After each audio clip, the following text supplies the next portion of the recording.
Private equity is optimized for private equity. It's not optimized for founders. Founders, it's 1 in 1,600 that get a decent size exit done. If you want people to take anything away from this chat, it would be... Delighted today to be joined by Paul Gedman. You did 10 acquisitions through that process of 20 to 600. You mentioned Look Fantastic was the first. Was that very much the strategy from day one of going into the company and being intentional with rolling those businesses up towards a valuation target? There was a huge opportunity at that moment in time to disrupt. So I think every D2C era is like categorized by an arbitrage opportunity. I know you bought Glossy Box as one of those. That was a strategic decision. What were the kind of key rationale for that purchase? Yeah, that was a model that we felt like wouldn't really survive on its own, even though it had really good growth. Gruns is interesting because that was set up with the intention to exit. Yeah. I think a lot of people miss that. It's the outlier of the outlier, the top 0.001%. So it's really, really rare, but it shouldn't be as rare as it is. What would you say is the big pitfalls that founders hit when trying to complete a transaction? Welcome back to another episode of D2C Diaries. Delighted today to be joined by Paul Gedman. Thank you for coming on, Paul. Thank you, mate. Appreciate it. I think you're probably definitely the most experienced and probably one of the older D2C operators we've had on the podcast. Love it. Both wise and many years in the game. So very excited to dig into your journey and obviously from the Hook Group when you first started in 2009 all the way through to eComplete and what you guys are building there. Yeah. Now it's really excited to dig into that and hopefully a lot of value for the audience to be extracted. But yeah, with everyone, we like to start an episode by just giving a bit of that backstory. So I'd love to hear a bit about your journey. Yeah, like it. Very generous way of calling me an old geezer. Yeah. Yeah, and it's funny, right? Like the wisdoms, we got plenty of scars on our backs from being in, this D2C world for, 20 years. The wisdom bit's interesting because everything changes so much. How wise are you? So you just got to be wise to know that things move really quickly. Constantly learning, right? Constantly curious. And that's the beautiful bit about it. That's what maybe, makes me feel younger than you told everyone that I am. But I suppose the most notable experience was my time at the Hook Group. So that was in 2009. I went in there when there was 40 employees and we were in CDs and DVDs. And the goal was to get out of that category, really. But I was thinking loads of good learning in that because you were getting beaten up every day by playing Amazon. You were buying product that devalued quite quickly. So you were on the clock just to not lose money, which is very different from the positions we put ourselves in now. So going through that experience was really interesting because you had to really try and survive around Amazon and Play.com, and they were massive in comparison. So you were really trying to operate in the edges. And by the edges in that world, you would start making money at 7 p.m. on a Friday when Amazon sold out and then Play had sold out. But you had to be on the ball to then put your prices up while you still had stock. So you just had to always operate in the edges. So we were always in the data early from that experience. And then I suppose like the intentionality is really important to we made these steps to go into other categories because we knew you were just working your backside off for nothing, just trying to not lose money. So we spent a bit of time studying other categories and we ended up getting into beauty and sports nutrition with acquisitions. I ended up heading up that beauty division, which started with that 20 million acquisition of Look Fantastic, which was flat. Making a little bit of money, felt very profitable compared to the CDs and DVDs. But going from competing with Amazon and Play to competing in beauty felt like the easiest job in the world, to be honest. And you weren't competing with brands then. There was not much competition. And it was really that shift we were benefiting from, which was offline to online. Yeah. And so we started making the most of that. And then we also started to make the most of price arbitrage in our international territories. Interesting. I actually didn't know the history of, even before this episode when doing the research, the Play.com and DVD era. Yeah. I guess we're going to talk a lot about arbitrage in the subsequent sections of this episode because I think every D2C era is almost categorized by an arbitrage opportunity. It sounds like that was maybe a smaller arbitrage opportunity that was more technical and harder to extract. And then you moved into beauty, which was meta Google, like distribution arbitrage, I guess, with these early platforms coming around. Yeah. And global distribution. Yeah. Just not many people playing in that game at all. Surprisingly, not many at all. What did the business look like when you joined? Like how many people? Yeah, so 40 employees. I think it was around 50 million revenue, something like that. 50, 60. So beauty, the part I looked after, went from 20 million acquisition to 600 in my time there. So, like loads of mistakes, loads of learnings, loads of scars on the back. But actually, it was a good time. You couldn't repeat exactly that again with all the learnings because the world has just changed. Yeah. So, timing's everything, and kind of having that intention to make the most of timing is really key, I think, in business and e-commerce. And then group-wise, Andy, who is the co-CEO of eComplete with me, Andy Duckworth, he was doing the same job in the Hook Group on MyProtein. So he took that from 30 to 350 in his time. So we had a really good experience together over, 9 years of going from that 40 million to $1 billion of revenue, internationalizing. You had to do everything yourself back then because everything was so inexpensive if you outsourced it. So yeah, really, really interesting time. Those foundations, though, of being in DVDs and CDs and really operating in the data really helped us. Makes sense. And you did 10 acquisitions through that process of 20 to 600. You mentioned Look Fantastic was the first. Yeah.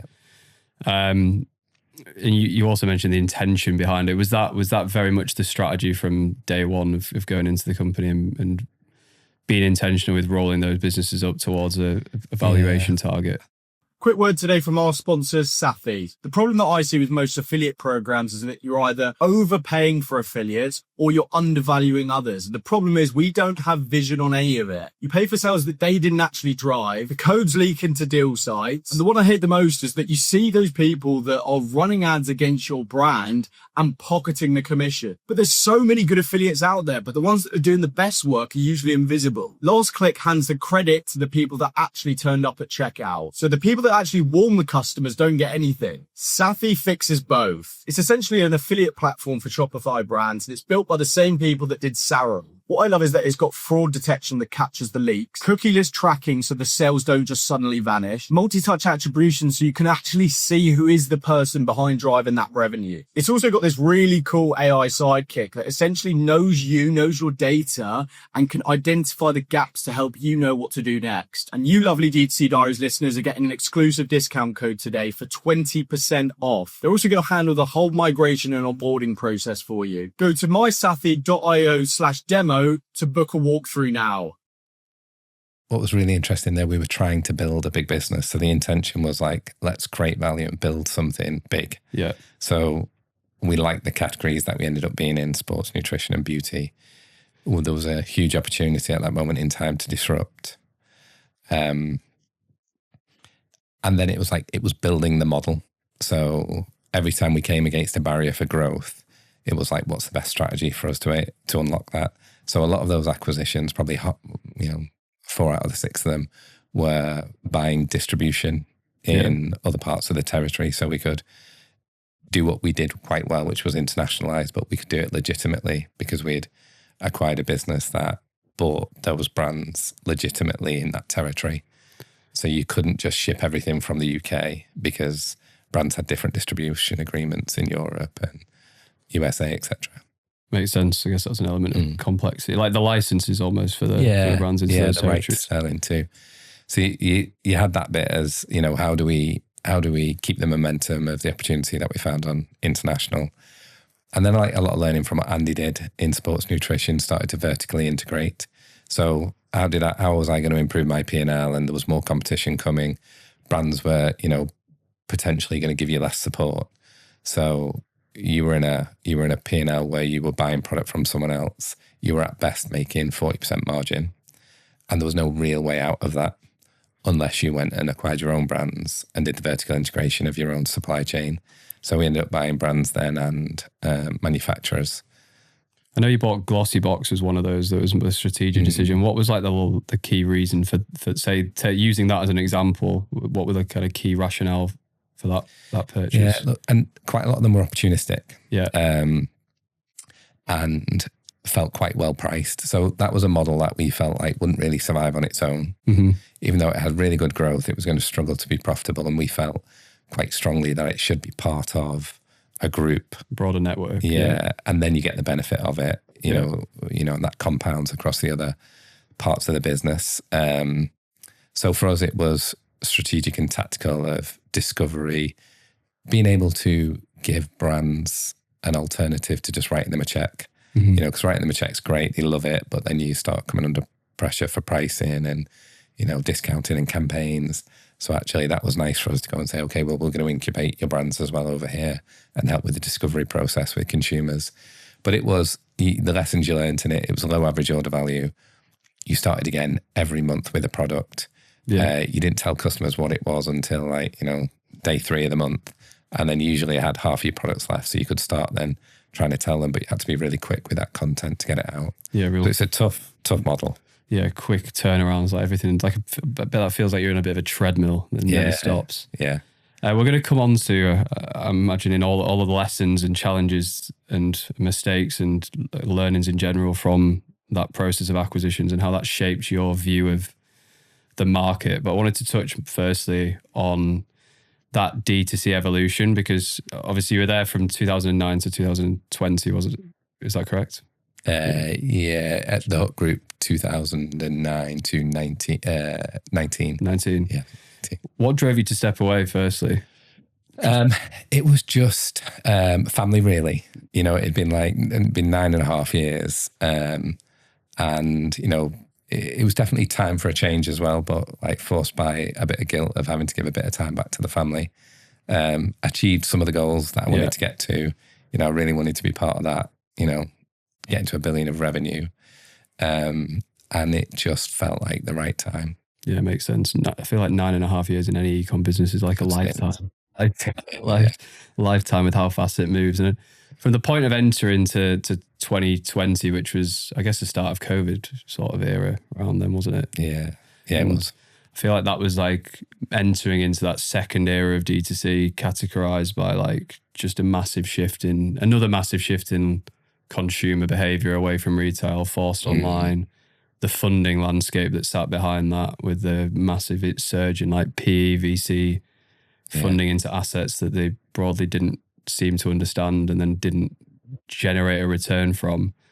And then we've moved into this like new landscape today, which is I've started to call like D2C 3.0, which is this high levels of competition, consumer confidence issues, especially around online, but just generally at the moment, slightly higher barriers to entry, lower margins through like cost compression, and then the big increase and rollout of AI and how that's sort of facilitating those businesses. But how have you seen that sort of shift play out from your perspective, living through those eras? It's, I think you've got to start by saying, I feel really lucky that we are here in the game at this point in time. Yeah. So barriers have been reduced, loads more competition, but the ability to do more quickly is super exciting. So, you know, when we started, you were kind of having to build websites yourself and hire devs. You didn't really know, you know, who you were hiring, what they were capable of doing. And it's like, we're really fortunate when you talk about like technology as well. We're in the cutting edge of what that technology actually means. And definition of technology is like something that makes things quicker, faster, cheaper. The best example I, use is it took Google 5 years to get to 100 million active users per month. It took Facebook 4.5 years, and it was amazing. People were blown away that came quicker. Then it took Instagram 2.5 years. Then it took TikTok 9 months to get to 100 billion. And then ChatGPT did it in 2 months. Yeah. So I just like that it's a good reminder of the old days when it was all Google. Yeah. And over that period from 1 to 2 to Web3, like you say, that sums it up really for me where we are now. Everything's just quicker, faster, better. But it does mean there's a hell of a lot more competition. So you've really got to differentiate. And then you've got to think about more and more your longer term plans. They've got to be much more flexible because things change so much. So, you know, if you think about consumer, really, when you think about 3 years, who knows? Who knows how we're going to be running these e-commerce businesses?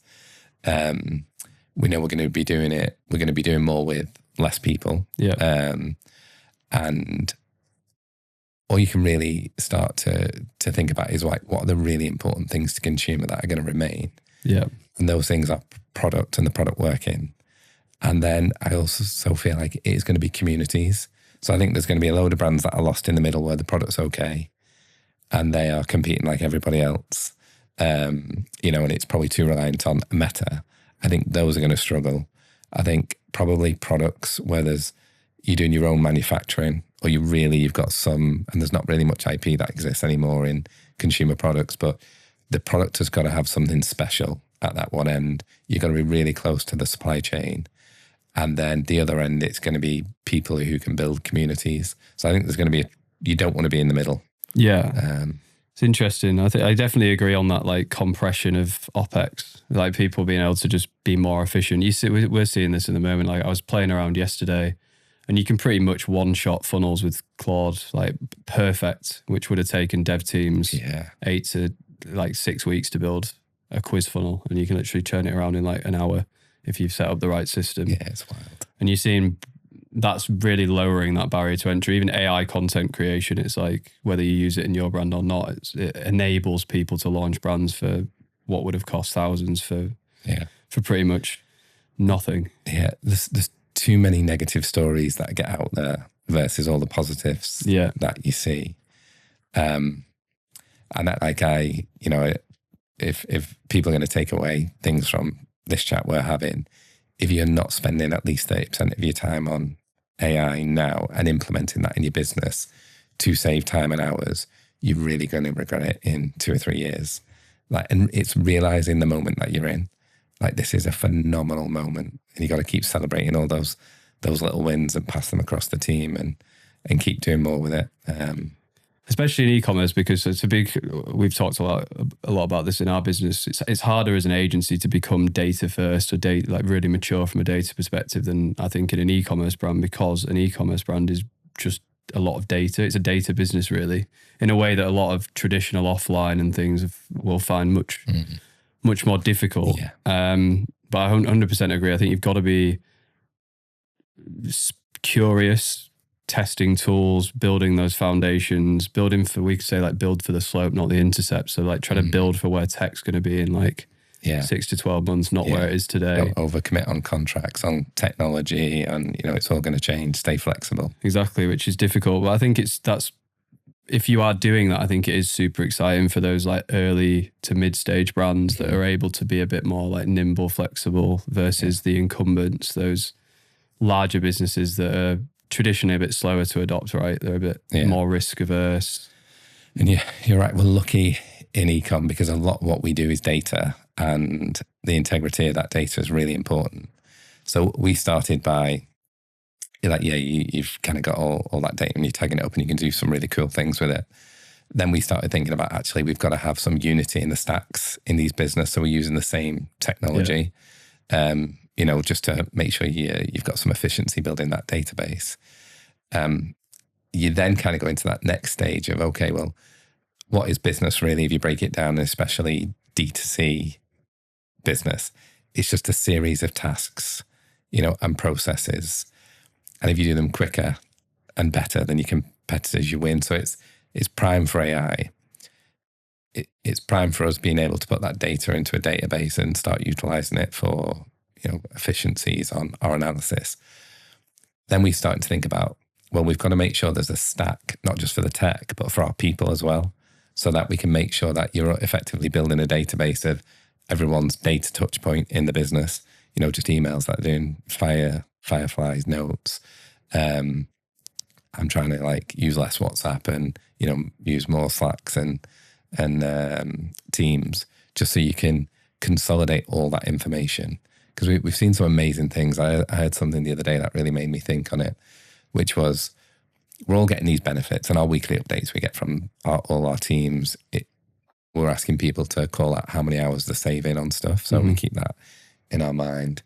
And we're seeing that come through really well. But actually, yeah, it was listening to someone saying, no one's seen the benefit of having one of the most powerful models think on your business for a year, because it's changing so quickly. So then if you're gonna allow some superhuman brain and, this advisory, you've got to give it access to all of your information in the business, and you've got to let it run for, how powerful is it going to be when it's run for a year? Yeah. So all we've done, we're in these really short cycles of seeing some really cool stuff when it's been 2 or 3 months.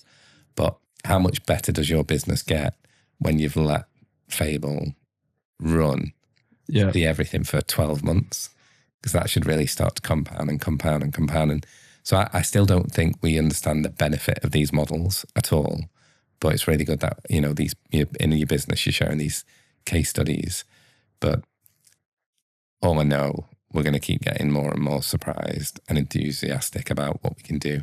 Yeah, 100%. I think if you even just think about like 12 months ago, and I wasn't using Claude 12 months ago. Yeah, you probably weren't either. And it's like thinking about that, it's like, that just sounds stupid because I use it so much now. Yeah. So I was still using ChatGPT and like the output was just nowhere near as good. It didn't have the sort of context and quality. Yeah. So if you fast forward 12, 18 months, and we're using it piecemeal for these little tasks, help me with this, help me with that. But if you can put it across everything and get that compound effect.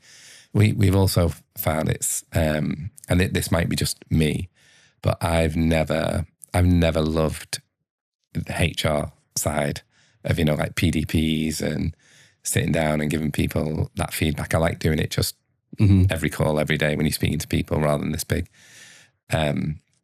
And then you get in this like position where like people can be quite defensive and you've got to go and think about all the things that have happened in the last quarter and talk to people about how they can improve and what they did well. And the much better way of doing that is your Claude understanding this is your role in the business.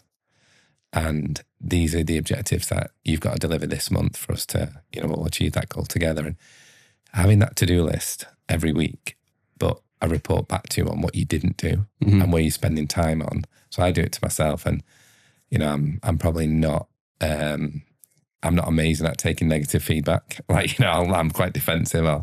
I'll pile in, but every day when you get in that, well, this is your to-do list, and 70% of it you didn't touch yesterday, and you were on these calls and these meetings that you didn't need to be on. Like that kind of, like, even though it feels like it's quite intrusive, and HR should be about, people and listening and talking, I think there's some features that are going to really help people perform better in businesses, and then also management identify the incremental work that other people are picking up that's not easily identified. Yeah, I think that's really interesting. I run a similar process to you and Lucas. We've talked about this on the podcast of like, as a founder, you do get a lot less feedback. Yeah. So having like an objective view and having a mechanism to deliver that feedback to you on like time allocation, how you handle difficult conversations, how you're thinking about strategy, I think is a positive. I also think it's positive executionally, like you mentioned, but also like management. So like managers, it's often quite hard to give managers feedback, or it's quite piecemeal. You have to have like a people person sitting on a manager review, but it's like building that engine. Yeah. Just things that are just difficult to do or not very scalable, I guess, without that tool. You might have caught something that's a bit of an unfair reflection on them, but if it's there every day and it's like there's no real emotion with it, it's just, hey, we're all going in this direction, we committed to do this, and these are the hours that you're spending that aren't helping us. Yeah. So yeah, it's gonna just keep infiltrating more and more of the stack.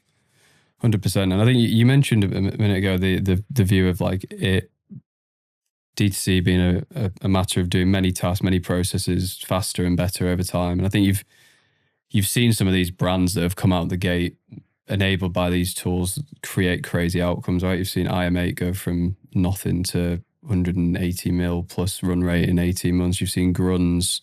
I saw Mars of Men the other day, and in the US, they're just, and I think a lot of that just wouldn't have been possible without these tools with very lean OpEx and teams. I wanted to segue more from the AI towards like the state of the market from like an exit perspective off the back of that. You've seen Gruns exit for like a billion plus. Yeah. I had Dr. Squatch noted down wild last year. I saw Miss Mouths in America, which is like a spray brand, go for a crazy multiple. Road, Hailey Bieber one. Yeah, well, like so much. It feels like we're into like a resurgence of exit activity over the last 12 months, like last 6 months, 12 months of compared to the previous couple of years when it really was like tumbleweed out there for deals. What are your thoughts on that and what the landscape looks like currently? Yeah, like there's loads of interesting things to cover here because those really premium ones go for really premium prices as well. Aesop's another example of that, I think. When they sold to Aesop, but I would say Aesop was like a proper business. It was in multiple territories, had a really good store footprint. Yeah, true. So like much longer journey, but staying on top for a long time, more which mature, is super impressive.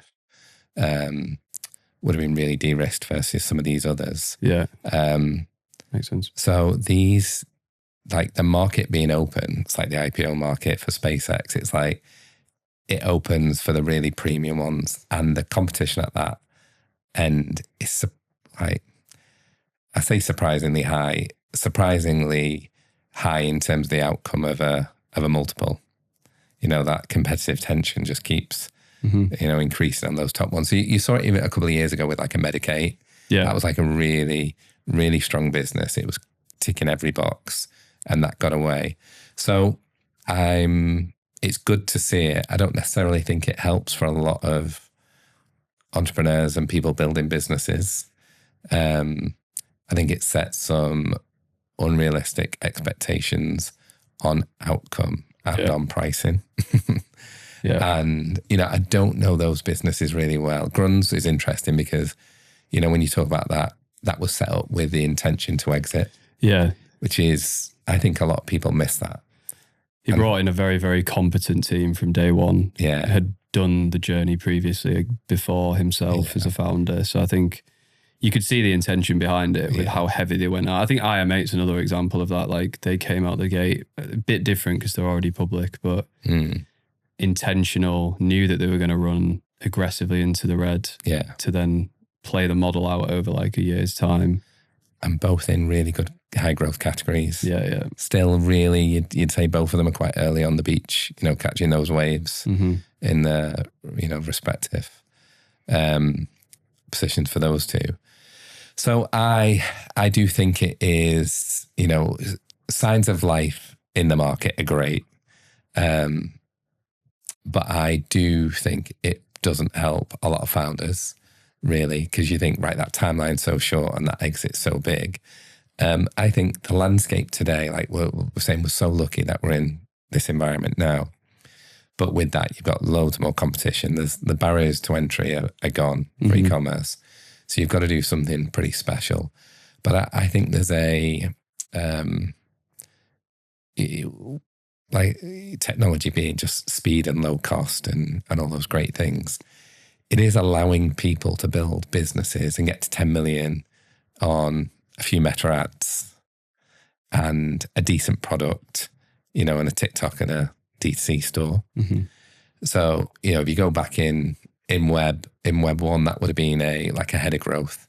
Someone who's just brute force, good at selling, but probably didn't tidy up well after themselves. Or dropshipping in a way. Yeah. And some founders doing that. You can see some dropshippers just still creating crazy short-term outcomes. And you get these businesses that might be like 10 million making 2. And then any day that kind of a business has sold over the last 10 years. But actually, when you look at it, what are you buying? You're not really buying much, and there's not been the time and the effort to build out a proper business. So I think you've got this area where people are, entrepreneurs are building revenue really quickly, and kind of, maybe they're building brands, for a segment, but there's not enough building of businesses that have got real sustainability and durable growth over a 3-year period. Too narrow on products, too narrow on channel. But again, like you get to those outcomes and you think this is the way. Yeah. And you'd see, I'd rather see a business rather than, gearing up to an exit, that's making 10 million and optimizing EBITDA for that exit. I'd rather see a business be investing for the future at the point of exit in case it doesn't happen. But I think you're also more likely to get a deal away, and you're more likely to get a higher multiple. In terms of having a 3-year plan, having a team that can support that next stage of growth, thinking about new channels, thinking about international expansion. Yeah, and being in there rather than just kind of putting on a deck and thinking about it. Yeah, like a track record of setting out a strategy and doing it.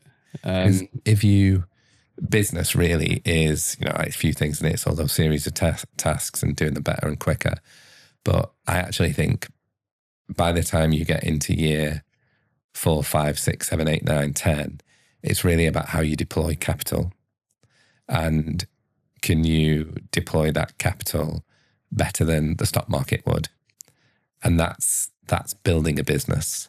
And I just don't see, I think, it's like the attention span now. Like, it's really easy to go and build something quick, but how durable is it?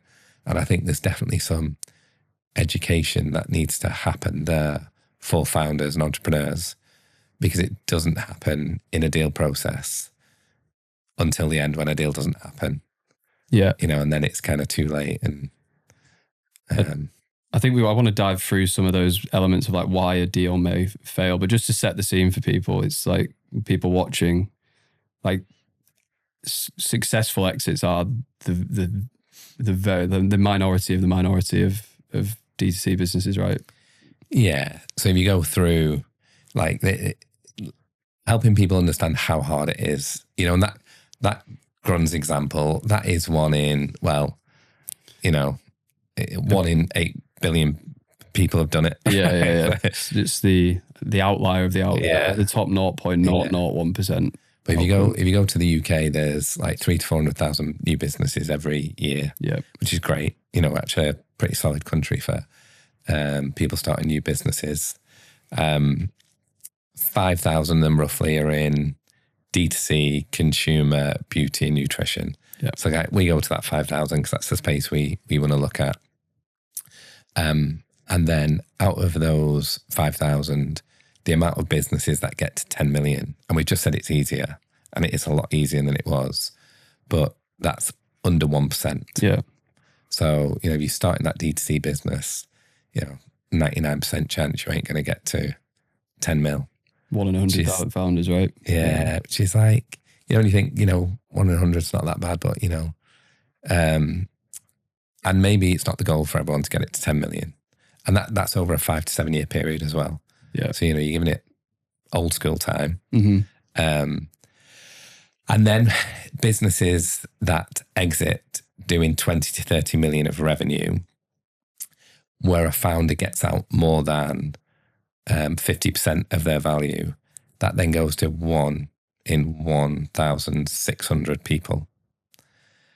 There's more chance of a academy footballer at the age of 12 being a professional footballer than you starting a D2C business that's going to get over 10 million revenue and have an exit where you can extract 50% of the value of it. Yeah, that's crazy when you pay for. Hopefully that doesn't dishearten anyone watching. don't opt down tools and disappear. I guess that just paints a realistic picture of just how hard it is to do, right? Yeah. And how much intention. I think you've said intention a number of times. Intentions. And I think the Gruns example is intention. You mentioned Hook Group's intention of their strategy. I think a lot of it does come back to that, right? That having a real intention in the way you operate towards an outcome. Yeah, I do think so. And it's like what that message should do is realize that when you get there, it's rare, so enjoy it. Yeah. But also, like, when you're on the path to getting there, knowing it's rare means you have to prepare for it. It doesn't happen that often to that many people. So it's really the message for me there for people to take is that, okay, you get the ability to get there. So 1 in 100 will get to the point of 10 million. So what's the disparity between that and there only being 1 in 1,600 that gets an exit when it's over, in that 10 to 30 million range, where they get more than 50% out. So there's a few more steps in that, because most often the time people will take 30% out. So that 1,600 means you've probably done 2 P exits. So it's really, really rare. But it shouldn't be as rare as it is. And I believe it is as rare because people don't prepare to get through a process. And people don't also understand how the game changes when they go into that next step, when they have taken on investment. The game really changes. Yeah, we love some sports analogies, don't we? I've already used the football one, but I really feel like it's like going from five-a-side football. When you're running the business on your own, you can be really impressive. You can have this winning team. You're not losing. You're bagging loads of goals. You've got this team that's doing all the different bits. You've really worked well together. When you go to take that P funding in and go to that next level, it is like straight away you go into 11 aside. So very often those players won't be able to play in the same positions. There's double the amount of them, so the communication's different. You've got, instead of just a ref who's, you can get away with it on five-a-side, you've got a ref, 2 linesmen, and you might have VAR as well. So it's all these constraints. The big guy watching over you. Yeah, and it just slows you down, right? Yeah. So there's something in that. There's something in it. It's not that it's not that it's like impossible to get to. I think there's a lack of a conversation and there's a lack of preparation for helping businesses to get there. Probably even an awareness around the changes that are expected. Yeah. And what's coming post acquisition. I think there's also a lack of awareness of like how you really capture value on an acquisition. Like, I think a lot of people think you get 100% of it up front and not that most of it is earn out over a period based on performance with more oversight. You've obviously done many processes, like been involved in many processes on like the buyer side through Hook Group and also more like recently in eComplete. What would you say is like the big pitfalls or like blockers that founders hit when trying to complete a transaction successfully and realize full value, I guess, not just get through it, but actually get the outcome they want? Yeah, and there's definitely a few parts to this. There's a load of luck and timing, unfortunately. Like, it's very real. Mm-hmm. And you can't control that. And some people get really lucky with the timing. Like, we've seen businesses sell and just be like, well done. You got the timing right. That would not have happened on, 51 other weeks of the year. Yeah. But so timing and luck is still important no matter what.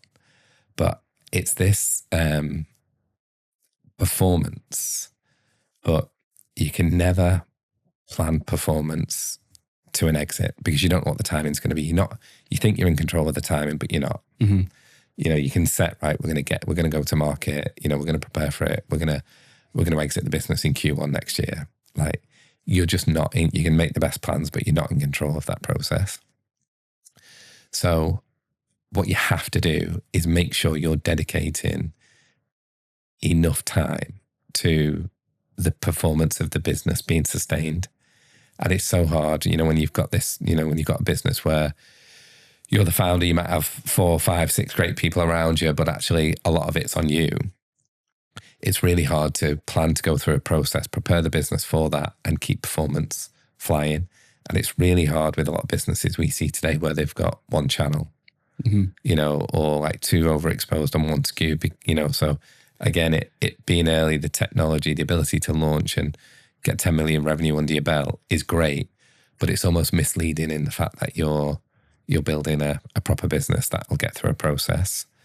So making sure performance, that the business is spending enough time and effort to guarantee the performance keeps coming through. Because if you miss that exit and you come back in 12 months' time, if you've took the eye off the ball on the business because you've been going through the process, you're going to feel it 6 months later. Yeah. And that goes for businesses even getting through a process. You often see the first 6 months being tough because there's not been enough time and energy spent on the business. So there's no absolute slam dunk, but prioritizing performance, making sure you're not too overexposed to people or channels before you go into a process. But I tell people it needs to be a 2-year plan. When you're thinking about it, it needs to be a 2-year plan. And the first bit of that plan needs to be, have we got the right team to deliver a strategy that's going to keep delivering us the growth that we need? And have we got enough growth levers that we're trying? Because, the only way we do it, if we're looking at a business, we want to buy it and we think there's 20 growth levers in there. Well, we just half the growth that we think it's going to be and half those growth levers, because just things go wrong. Everything takes longer, costs longer. So more complexity as well. It's not addition, it's like multiplication, isn't it? Adding more channels, more. Yeah, you can't rely on 1 or 2 channels. And so there's I would always love there to be this much better answer of just engage with these people, they'll get you a deal done. I think you got to be realistic on price. The number one advice I would give people beyond those points is you have to have competitive tension. If you've not got competitive tension in a process, then you are, you're at the mercy of somebody else. And private equity is optimized for private equity. It's not optimized for founders. Founders, it's one in 1,600 that get a decent size exit done. How many people do that twice? Not many. Mm-hmm. So anything that's like, it's like buying and selling a house, what a painful process it is because you don't do it often. So when you don't do things often, it's only optimized for the process that happens often. So it's optimized more for PE. Yeah. The only thing that keeps PE honest and not screwing over founders, there's a lot of great PE firms out there. I don't want to say everyone will try and screw you over, but the only thing that stops you getting the wool pulled over your eyes is competitive tension and having a couple of people in there. But that is not a given. Yeah. It's hard. Makes sense. Obviously, PE are always trying to de-risk, aren't they? Just try and decrease valuation in any way possible. So that's like a multiple side, and you mentioned performance PE, but from I guess more like admin best practice, what things do you think founders need to have in order as a bit of a checklist to ensure that they can go through that process efficiently, quickly, without getting halfway through and it just falling off the table? Yeah. Quick word today from our sponsors, Safi. The problem that I see with most affiliate programs is that you're either overpaying for affiliates or you're undervaluing others. And the problem is we don't have vision on any of it. You pay for sales that they didn't actually drive. The codes leak into deal sites. And the one I hate the most is that you see those people that are running ads against your brand and pocketing the commission. But there's so many good affiliates out there, but the ones that are doing the best work are usually invisible. Last Click hands the credit to the people that actually turned up at checkout. So the people that actually warn the customers don't get anything. Safi fixes both. It's essentially an affiliate platform for Shopify brands, and it's built by the same people that did Sarah. What I love is that it's got fraud detection that captures the leaks, cookieless tracking so the sales don't just suddenly vanish, multi-touch attribution so you can actually see who is the person behind driving that revenue. It's also got this really cool AI sidekick that essentially knows your data, and can identify the gaps to help you know what to do next. And you lovely D2C Diaries listeners are getting an exclusive discount code today for 20% off. They're also going to handle the whole migration and onboarding process for you. Go to mysafi.io/demo to book a walkthrough now. Your starting point is you gotta be impressive with those kind of KPIs that people expect to see. Yeah. Just like your GP, your EBITDA, and all the trends. We do this we call it a North Star. So as soon as we get into a business, we then say, right, what does this need to look like in 4 years' time for us to maximize the exit? Half of them are hygiene and boring to talk about even. Yeah. Half of them are around performance and revenue growth, EBITDA, your marketing cost of sale, and discounting. But it's all the trends of these things, because when someone's going to buy it, they're going to they'll look back at the last 3 years, but they want to know what the trends are, because they will just model stuff out for the next 3, 4, 5 years. So your business could be great. We've seen positions where people have done the right thing, but it's been negative for the business on valuation, such as load of stock that's not moving and they've just discounted it. And, 3 months before the end of the year in the DD, GP's gone down, discount's gone up because they've been solving a problem. Yeah, I think that's so common. Like the Yeah. gap between gross and net revenue, and just like even when you extrapolate out for a lot of brands we audit over a 3-year period, just discount rate is just like up and to the right aggressively over time. And like you could have done the right thing and going, do you know what, that stock just didn't work, get through it. Cash but flow. Actually, for these guys, you might have been better writing it off on your P&L and selling it through some bulk. But it's almost like you should keep doing the right thing. But in that scenario, in the data, you should make it really clear and present it. Because what people will do if your discounting was 10%, it's gone to 15 to 20, they're just going to assume it's 30, 40% in a few years, and they'll value the business based on that. And it probably won't let you get a deal away. So again, everything's intention of all those. You've got to think about all these KPIs and how they trend on a graph, and they need to be flat or increasing. Because if they're going down, you're going to be punished for something that might not materialize. And I guess in that sense, I've heard people say this, like you want to get your skeletons out of the closet and like own the narrative around them. That being an example, like you're better saying it was a strategy and intention and owning it than just presenting the numbers for that, to leave it open to interpretation. And you can only do that if you've dealt with it. Yeah. So again, giving yourself a period of time where you can deal with those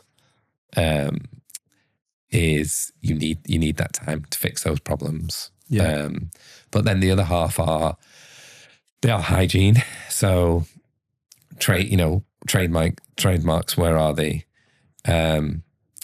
IP, just product, IP, product compliance. They need to be, from the moment they're done, you need to treat them as one day you're going to sail on this business. So create your data room now and put those in a place where you can reference them and everyone knows where they are.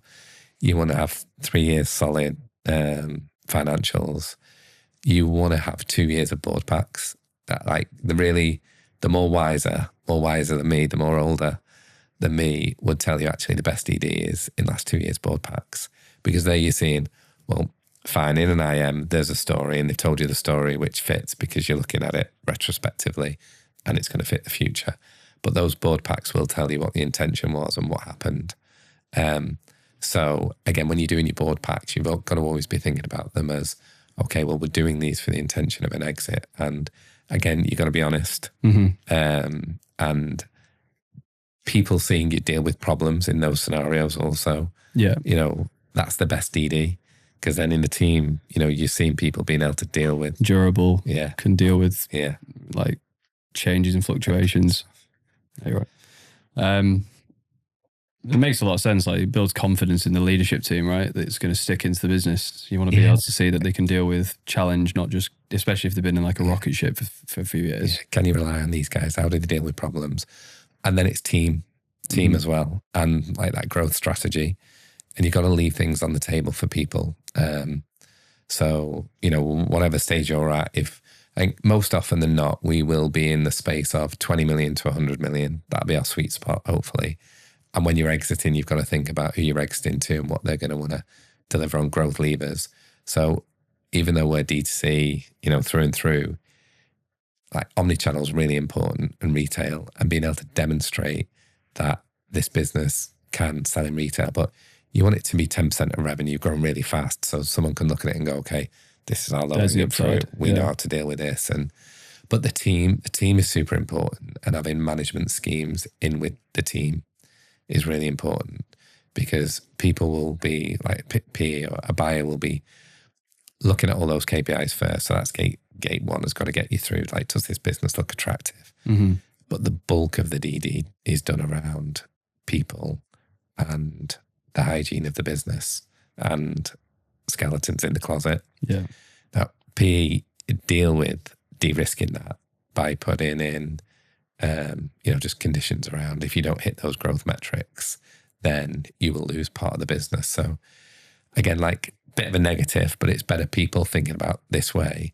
If you sell 30% of your business to PE, you're better thinking about it as you've sold 100%. You've got paid for 30% and you've got to go and earn the other 70 again. It's a different mental model, a different framing to keep you on track and sharp to it. That makes sense. How many businesses that you encounter through your process would you say have the majority of those in place? Yeah, not many. Not many. Yeah. And we're kind of shopping, if you like, in that space where we're okay with that because as an operating partner as well, we don't mind if there's no finance function. Say that with, you'd much prefer there to be a reliable finance function. But as long as we can get comfortable with the numbers, then we can build out that team. Yeah. We can do the compliance catch-up work as long as we know there's no risks on that product. And there's this kind of like debt that a lot of these businesses have, which is almost, I hate the word professionalizing because it just seems like you're going to bring consultants in. But in your first 6 months, you'll lose a lot of time to the debt from the catch-up of a lack of professionalization being in that business. So you really, for us, we're okay with it, but we've got to remember that actually that first 12 months is going to be slow and a bit painful because actually there's a lot of catch-up to do. You're setting like the foundations for that future growth in key areas. And it goes to price, by the way. So people should do it. They should prepare. So again, like, if you want people to take anything away from this chat, it would be give yourself 2 years and prepare very thoroughly and very well. And don't rely too much on a sell-side advisor to get you through a process because they'll be getting you through a process. They won't care about what the business looks like after that. So yeah, we don't see enough businesses that have got the depth of channel and de-risking and product and territory. We don't mind putting that into businesses, but it does cost you time. Yeah. And we'll pay, you'll be paying somewhere between 4 and 6 times EBITDA for those kind of businesses. Where actually for the businesses that have got all that in place and have invested, they'll have a lower EBITDA, but they'll be getting 8, 9, 10 times. And just you're better off 10 million quid business that's not done all that work on professionalizing and the right structure and the right team. And it'll be 10 million EBITDA and they'll get 6 times EBITDA for it. Whereas a business that's done the right thing and invested, they'll get 8 times EBITDA. So, if they're at 8, you're making more money anyway. So the EBITDA multiple is what you should think about more than preparing for a higher EBITDA multiple is what you should think about rather than having as much EBITDA in the business as you can because you very often get a lower multiple. But the main point on that is because you might say, well, I could get 60 mil or 64 mil. Well, actually, it's going to be quicker and easy to get the 60 in. But actually, you've got, in my view, a 50% chance less getting the deal done. Yeah. If you're on that other model than this one. And you can forego so much time getting it done that you lose valuation over time and your business isn't performing when you come out the other side of that your next process. 6 months, you're like scratching your head. And I think not enough people talk about that. I think everyone thinks of valuation outcome purely through the lens of like maximize EBITDA, get a multiple on that value rather than like what's the broader picture and how does that support de-risking the, I guess it's just de-risking it to the buyer, isn't it? Like believing they can take the structure and 2x the business without having to spend a lot of blood, sweat and tears putting that in themselves. And that's like, although it's negative saying it's only 1 in 1,600, I say it because it should make people realize about the preparation that's required. So if you are going to get there, it's in that upper echelon of, it just doesn't happen that often. It's the equivalent from every 12-year-old kid in football academies today making it to pro. That is the equivalent, in the math. So how much preparation does that kid put into becoming a pro in the team? And it's it's really about making people aware of how rare it is, not to put them off doing it, but just to make sure they're preparing adequately for it. Yeah, I think you could change that number. I was going to say, I think having more awareness of what great looks like through the process, more intention, you could probably double the amount of those outcomes that we're seeing on a yearly basis. 80% of processes fail. Yeah. So just halving that number is going to transform. Yeah. You mentioned PE briefly, and I know as eComplete as a business, like you're very much trying to like redefine the way the market works from like a exit and a value creation lens within e-commerce and sort of positioning against the more traditional PE model. What are your beliefs on where maybe PE gets things wrong in the category? And you're right. Like, I appreciate you saying it that way. We're trying to redefine it slightly, because I used to, early on, I was quite bullish, right? We're going to get into PE and, we're going to like smash it to pieces because these guys are, don't know what they're doing. And you'd say PE was broken, but it's not broken because it makes a hell of a lot of money for people. Mm-hmm. And it's that, it's optimized for PE. It's not optimized for founders and for people in the business. You could argue that by being optimized for PE, it has to be optimized for the business, so therefore it's good. But I think, PE is, and we're lucky. We've partnered with some, like I'd say, like the best. We've not been in it a long time, so how do we know what the best looks like? But we've partnered with some really good people who I would say the best I've come across. But it's more understanding like what our skill sets are better suited to as well. Because PE is great, makes people a load of money. It serves a function. It gives liquidity to some people. Not enough people get through it. But it's more like we used to say we have 1 foot in the operations and 1 foot in PE. But actually, like if you look at my day, I've got 2 foot in operations and 1 like little toe in the PE bit. So we're trying to compete with private equity, and we think we've got enough reasons to be able to win in that space. And we're also trying to create another model, which is almost like pre-PE. And, it's not VC, but it's almost helping businesses get through a process. Because, do what we've just talked about. Yeah, we've seen great businesses that you can't buy because they can't get through a process. Mm-hmm. So how's this hybrid model where we can come in slightly earlier, partner as an operating partner, have the ability to write a check still, and help them on that exit. So it's a shorter time window for us. So your upside potential is not as great, but you're really de-risking it because actually you're in that business, you're helping them. There's no skeletons in the closet. Yeah.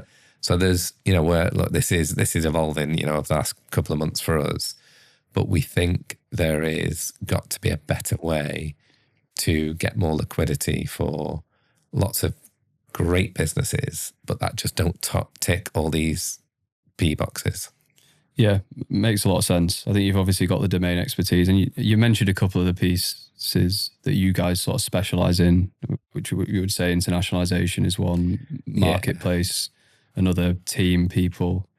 Yeah, I think operations are we're quite like all the operations that and the infrastructure and getting into territories really efficiently, and definitely the data side, the tech side. We're not a bunch of people full of like brand creative. That's why we work with you. But yeah, that kind of that operational knowledge I think is so things that when you're a founder head down in a business that's scaling really quickly, it's almost like feels like a nice to have until you get into that point of wanting to go on that larger journey. So I can see the value of going in and just being able to sort of piggyback off your expertise and create that next step in value. I also think that like 10 to 20 mil to 100 mil is like a real valley of like death for quite a lot of brands, where the complexity becomes so difficult, get a hire wrong, get a channel expansion decision wrong. You've not got that much cash still, and it can kill you if you make the wrong decision.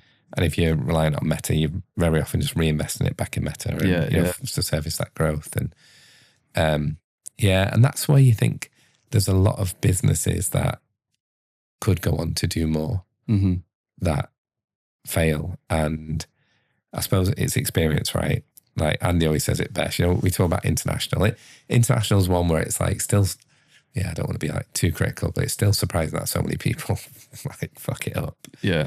You have to bleep me out, mate. I don't know if it's or not, and it's like this, again, a lot of these things are just mental model shifts where someone's got a business to 20 mil. In the UK, it's doing really well, and they're going to go to the USA because English speaking. And then you go, well, actually, when you look at the data, it's 8 times more competitive and 13 times more expensive. Yeah. That is US as a whole in beauty, right? Yeah. It's really hard. So if you go and spend marketing money, you're just going to get blown out the water for a while.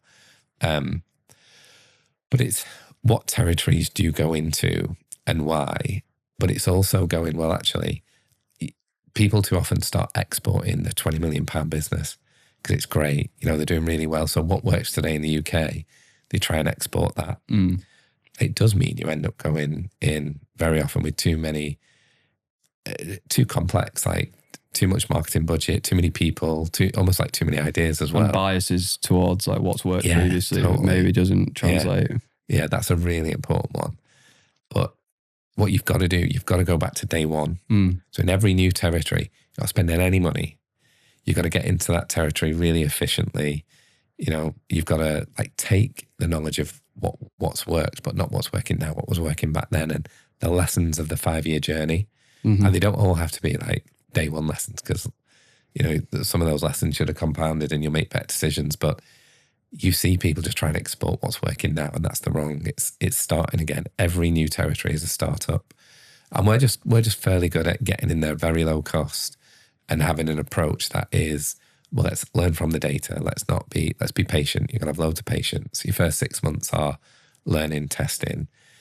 You're going to be gifting product. You're going to be using influencers. You're going to be doing the hustle that you did for the first 12 months when you were getting the business up and running. So yeah, despite us being maybe, you know, we're talking about professionalize in businesses a lot more and getting them ready for exits, that drive, you know, to go and win in that territory, and don't bother competing until you've got your shipping, your compliance right. A lot of people still ship from the UK. Yeah. And, you know, any money they spend on marketing, half of it's wasted because people are going to get to your payment time and cost and not check out. Yeah, definitely seen that play out. I remember you just on the point of like risk and failure. I think it was Sean Frank from Ridge, you know, Sean Ridge Wallet, the big US brand. I think he said on a podcast, like, if you give ecom founders long enough, they'll usually fuck it up. It's like bringing someone in it's like they're going to fail if you just let them continue, or a lot of them. So like bringing someone in on the journey who can help them sort of not different. Make those mistakes, right? Yeah. It's so different, that 0 to 10 to going forward. Andy always says it best, you know, when you're just that point of experience pays, you know, and the scars on your back, you know, if you work with us, we've made all the mistakes in international. So, but he always just says it's like going to the pub the first time, and neither of us drink, we never go to pubs, so we should use something else. But it's like going to the pub for the first time you've never been, you know, and you're wondering where is it? You're walking around, it's changed now, you know, with your phone. But the first time you go somewhere, you've not got a clue. You're guessing at every step.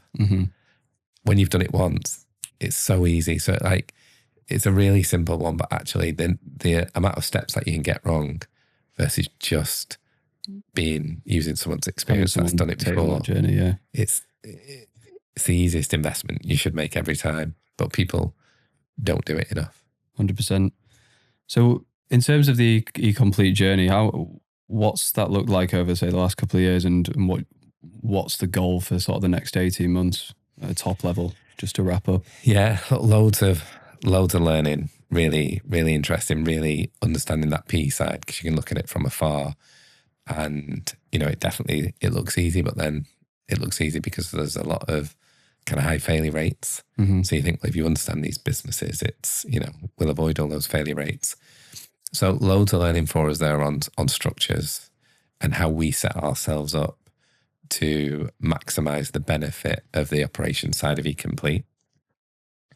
We got a really compelling proposition with founders because we've been in, you know, their shoes, we've been in your shoes, we know what it's like.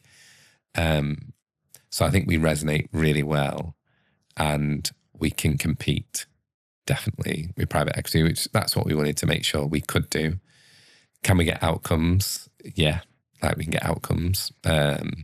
So, you know, why are we doing it all? We're doing it for outcomes and to create wealth. We haven't even touched on current body. I was going to mention that right at the start, but that's like outcome. Perfect example of an outcome. You can't really get better than buying a majority stake and taking it public. Yeah, no, that was phenomenal.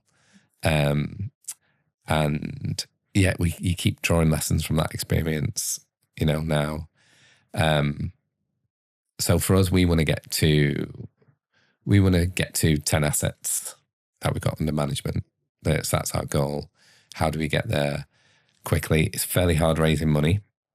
I would say we've done pretty well at it, but it's definitely not our skill set. So we're trying to get better at that. Mm-hmm. We're bringing in people that can help us.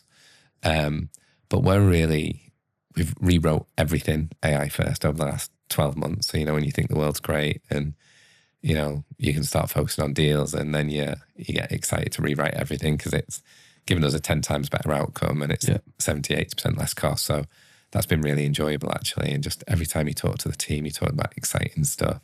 So we're really enjoying the journey. We've got a great bunch of people around us. We're trying to refine the model of how we compete with PE always.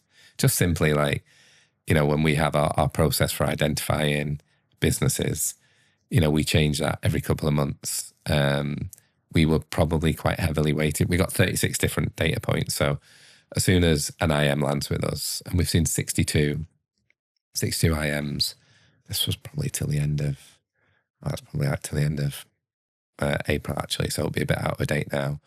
But previously, we were spending 2 or 3 hours per IM for someone to take that information and put it into our scorecard. Yep. We've automated all that. So we've seen 62 businesses, but we take all the data points. We've automated communication between our agent and the sell-side advisor. I'm pretty sure they don't know either. Pretty good. Believe that out as well. And, so getting information that we've not got. So that's fully automated. When we looked at it at the end of April, we worked out that it saved us a month of someone's time doing that, in that first 3 months. So 2/3 of the time, brilliant. But we're always changing the weighting. So we were quite heavily weighted to revenue growth. But then we start, just as you get more experience and knowledge, we say, okay, well, what's the supply chain like? If the supply chain's all UK, and you can get product in Europe and USA, it's locally sourced and you're manufacturing it, fine. But actually, if you're China supply chain, you've got to downweight that revenue because you're going to have some issues. So we're always tweaking our model to hopefully keep getting better, so our outcomes will be better. We're definitely thinking about a hybrid model as well of how, because loads of great businesses fail in processes. So 80% fail. Yeah. We think there's gold in that 80%. So we're thinking about this hybrid model that we're going to run through with a few businesses, see how that goes. But yeah, just we're keeping having fun. We want to make sure that we're making money because, we're all spending time away from our family, and, we're all making sure we're chosen to be on a playing board, which is going to reward us. So we've got to make sure we get that reward. But just keep building, keep learning. Keep having fun. Nice. Love it. I think that model you mentioned at the end there is super exciting for anyone watching who's maybe thinking of trying to go on that journey of exiting, try to go on that journey over a couple of years of selling, maybe get in touch with Paul and the team and see if they can help you on that path and come on that journey with you. Yeah. But yeah. Appreciate it. Perfect. Thank you for coming on. Where can people find you if they want to reach out or connect or hear more from yourself? I'd say LinkedIn, but I'm useless on LinkedIn responding. Anna Younger on LinkedIn. Yeah. She's our MD. We got a website, we've got a little inbox there. We get quite a bit coming through to us. That's interesting. So we're always checking that out. But yeah, eComplete.com and finding Anna Younger on LinkedIn. Perfect. We'll put the links below. But yeah, thank you everyone for watching. Thank you for your time, Paul. Yeah, cheers, mate. It's been really good. Catch you on the next episode. Cheers. Cheers, mate.